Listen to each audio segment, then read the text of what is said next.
Excellencies, ladies and gentlemen, thank you very much for inviting the European Union in this event. I am very, very happy and very honored to be here today representing the EU in this regional and joint initiative with the OIM on a subject that we consider is of major importance, and in a subject that we consider that working together with the OIM give us a bit the extra added value and capacity to make a very interesting and profitable project here in the region. Since the project has been presented, I'm not going to do it, but allow me to basically introduce, as brief as I can, the European Union efforts and policies towards this file. Creating a protection framework for traffic victims and exploited migrants is an obligation for all of us, because we do have to protect human beings of this spread kind of modern slavery.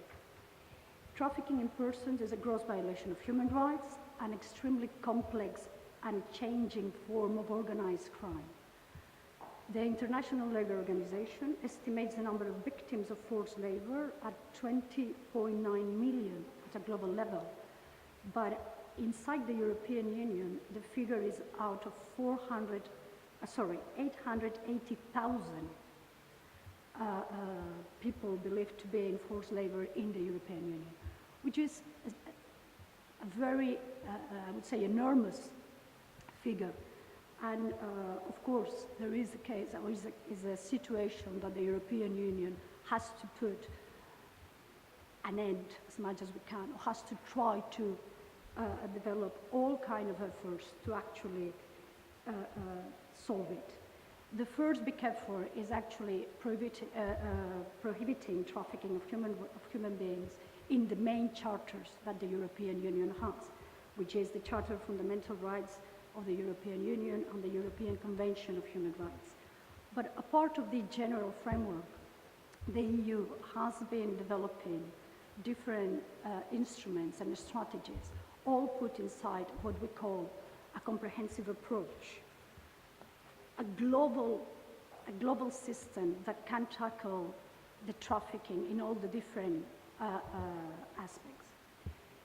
This global approach, what it does, it places the victim and its human rights in the center of all the actions of the European Union. This approach includes three different components, and I think the first one is a framework that basically complies with all international standards, but adds some further beneficial provisions. The main objective is to accompany and protect the migrants along the migratory route.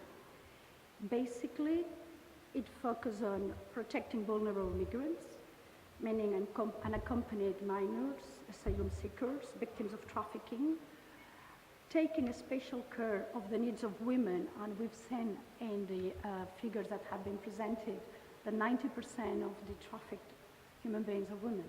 It's a very impressive figure as well. It includes also measures to support the capacity building for law enforcement authorities and referral systems,